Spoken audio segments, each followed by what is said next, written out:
What's up, Taiwan? I'm Joyce Tseng with news from here in Taiwan and around the world. Taiwan's presidential campaign is in the home stretch. With the three candidates formally registered, it's now a race to the finish line. And while the focus has so far been on personalities and party loyalties, the issues voters care about are now getting more attention. John Van Trieste has the latest. 各位老朋友 Taiwan's Democratic Progressive Party is tackling the hardest bits first. The country's east coast is a stronghold for their rivals, the Kuomintang. But going into this election, the DPP has a secret weapon, and her name is Xiao Bi Kim. Back in 2016, she won a legislative seat in Hualien County, the first from the DPP to ever pull that off. Now she's back, running for vice president. And the welcome shows that around these parts, she's still got it. The party hopes her popularity will translate to votes for her running mate, Lai Ching-te, and give it control of the presidency for 4 more years. Lai's even gone solo in the East, venturing beyond Xiao's former district to campaign. His message is that with him in charge, education in this rural part of Taiwan will no longer be left behind.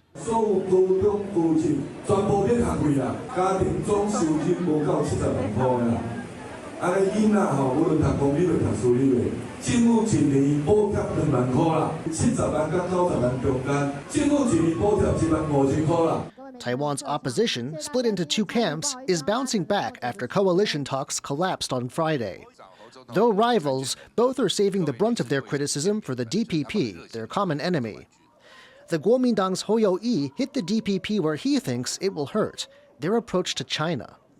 China claims Taiwan as its territory, and ties between the countries have become deeply strained during the China-wary DPP's control of the presidency. 民进党如果再说他的两岸政策，说了半天，大概只有赖清德讲的珍珠奶茶。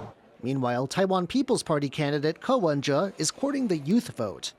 He wants to be the first third-party candidate in history to win Taiwan's presidency, and he sees relatively new voters as key to getting there. 我们在50岁以上的支持度很低，我们需要把每一个年轻人，他都变成一个家庭里面的思想的传播者，透过他们去影响他们的长辈。 There's not much time left to change minds, though. The election is January 13th, less than 50 days away. With Friday's candidate registration over, it's now a scramble to the finish. Delphine Chen and John Van Trieste for TaiwanPlus. Taiwan is on alert amid rising cases of mycoplasma pneumonia in China. The country's Centers for Disease Control has ramped up notices at airports, advising passengers from China, Hong Kong, and Macau who have symptoms to seek medical attention. It's also reminded people to get vaccinated, wash their hands, and wear a mask during travel. China is experiencing outbreaks of several respiratory illnesses. Officials there have also reported increases in influenza and COVID-19, with some patients contracting more than one virus at the same time. Taiwan CDC says children are the most at-risk group for these illnesses. Foreign ministers from China, Japan, and South Korea have agreed to a summit between the leaders of the 3 countries. Here's China's Wang Yi. 作为一衣带水的近邻，中方将继续本着以邻为善、以邻为伴的方针，同韩方和日方共同努力，推动3国合作重回正轨，保持健康稳定、可持续的发展，为地区乃至世界的和平与繁荣做出我们新的贡献。 The foreign ministers also vowed to work together on security and technology during a meeting in the Korean city of Busan. It's the first time the 3 foreign ministers have gotten together since 2019. The talks are the latest sign of easing tensions in the region, following the rare meeting between Chinese leader Xi Jinping and U.S. President Joe Biden in San Francisco earlier this month. To find out more about why China and its Asian neighbors are now looking to cooperate, our reporter Jaime Ocon spoke to Tohai Liu, a professor of diplomacy at National Jitsu University. What is China looking to gain from cooperating with both South Korea and Japan? Of course, from the Chinese perspective, it's always relevant to the United States because China and the United States are competing for the regional leadership as well as global leadership. So in that case, from Chinese perspective, China would like to enhance its relationship with both South Korea and Japan, given Camp David trilateral summit in the States previously. So China wants to get it balanced, obviously. I think South Korea is very eager to get the trilateral summit to be held in Korea as soon as possible, as they have already mentioned about hopefully it's going to be held in early next year.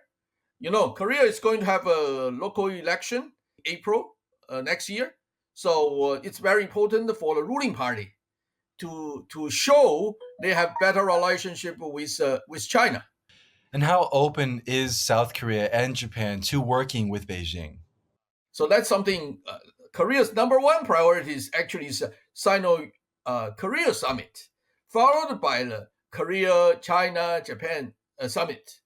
So that is why Korea is eager to have this summit. Of course, Korea is under pressure from North Korea. That's another big thing. South Korea needs China's good offices. So that is why Korea is eager. For Japan, Kishida just had the summit with Xi Jinping in San Francisco.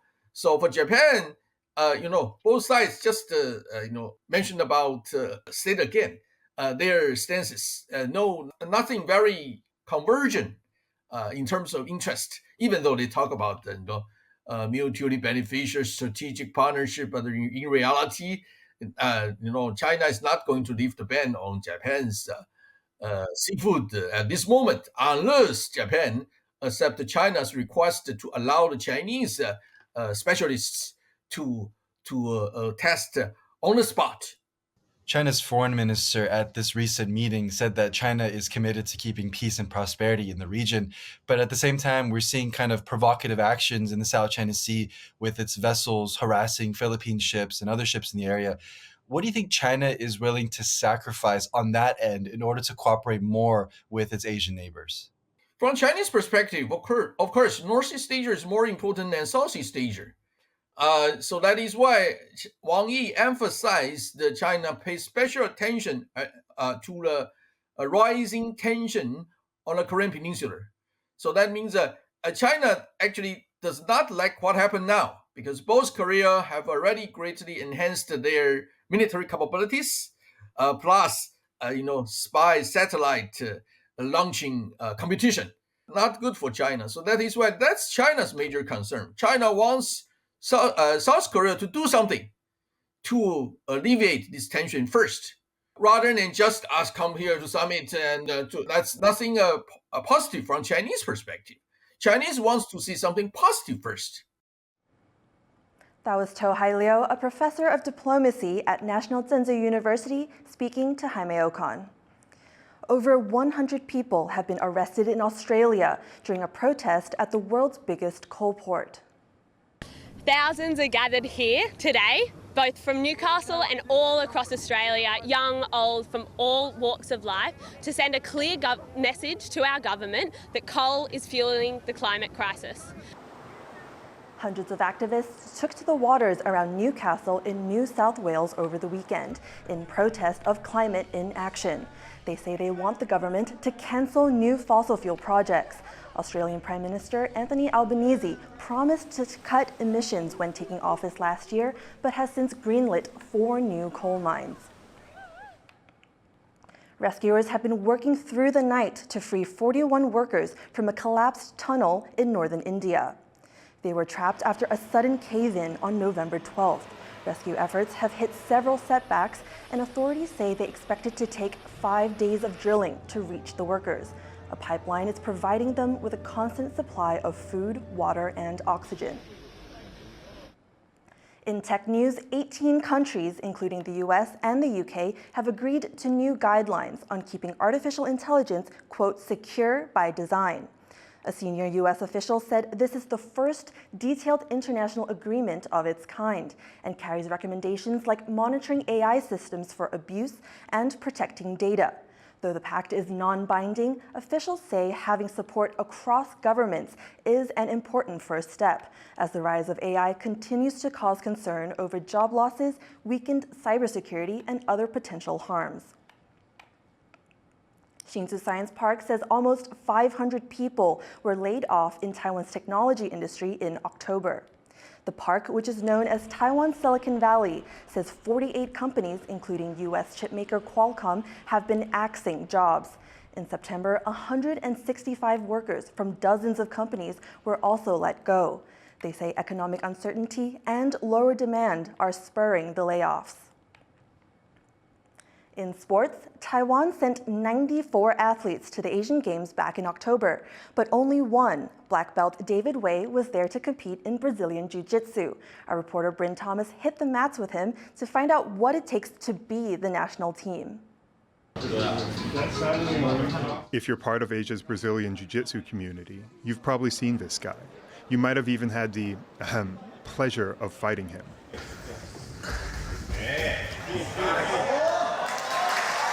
At 32, David is one of the best Taiwanese players in this sport. He represents Taiwan as part of a national team and is sometimes the only athlete from the country competing in jiu-jitsu events. That was the case at this year's Asian Games in Hangzhou, China, and it won't be the last time. For David, who has a family, a small business, and a job, flying the flag is both a privilege and a huge responsibility. 在赛前，我的心理是非常脆弱，而且我有很大的压力，因为这次中华队就只有我代表柔术这个项目去比赛，所以大家对我的期待非常深，希望我有好的表现。所以说，其实我都不是睡得太好，然后有时候也会影响到训练品质。David failed to win a medal at the Asian Games, but he's still training hard for several upcoming matches. He's working with another Taiwanese black belt and former national team member, Justin Lin, to sharpen his skills. He trains 6 days a week, often twice a day, doing a mix of sparring, drilling, stretching, and weightlifting. It's a no-quit attitude he's carried with him since the start of his career. 当我白带的时候，我没有在 tap 。我白带的时候，因为我就是很笨的那样，别人 choke 我就OK 就睡觉这样。我在比赛的时候人家安霸，我就觉得应该没事，我手就真的断掉了，你知道吗？我手就真的被折，啪，哇就受伤了，真的很痛，非常痛。我到那个时候我就开始真的想是说，哇，我真的要很注意我的身体，你知道吗？身体要跟我一辈子。12 years later, and after a bit of physical therapy and over 100 competitions, David's now a black belt. He's married, owns a gym, and teaches classes in Taipei. Several afternoons a week, he hosts grapplers and coaches from other gyms for no-nonsense sparring here at iFighting. David's intensity and David's effort and David's mind and David's soul elevate everybody here, and that's why I train here at iFighting with David, because he elevate all of us. It's a common sentiment amongst jiu-jitsu athletes in Taiwan. David's ability to juggle his family and financial responsibilities while training to compete at the highest levels stems from his role as a leader in Taipei's martial arts community. By competing with the national team, teaching, and sharing his experience, he hopes to blaze a trail for the country's youth. 让人家抽到中华队，觉得哇，我们都要中华队，这是一场不容易的比赛。有这种想法，然后我们可以有好的选手站上颁奖台。我要就是真的竞争非常激烈，然后台湾人站上1、2、3名，我觉得这是我想看到的。David will insist that his successes in this sport were only possible because of the support he receives from his family, his coaches, and his teammates. He pays special attention to his youngest students while eyeing other opportunities to represent Taiwan. 我很努力在教我的后辈，一些白带、一些蓝带，甚至小朋友，我非常努力在教他们，因为我都可以预见他们现在这么努力，他们13岁，当他们18岁的时候，他们只要中间没有放弃的话，他们会变得非常厉害。那有一天，就是我们台湾选手就可以在世界舞台上被大家看到，这是我的想法，这是我现在想要做的事情。If David's passion for the sport rubs off on even a few of Taiwan's younger athletes, the future of Brazilian Jiu-Jitsu in the country is sure to be bright. Andy Xue and Bryn Thomas for TaiwanPlus. Thank you for watching What's Up Taiwan. I'm Joyce. Take care, and I'll see you next time.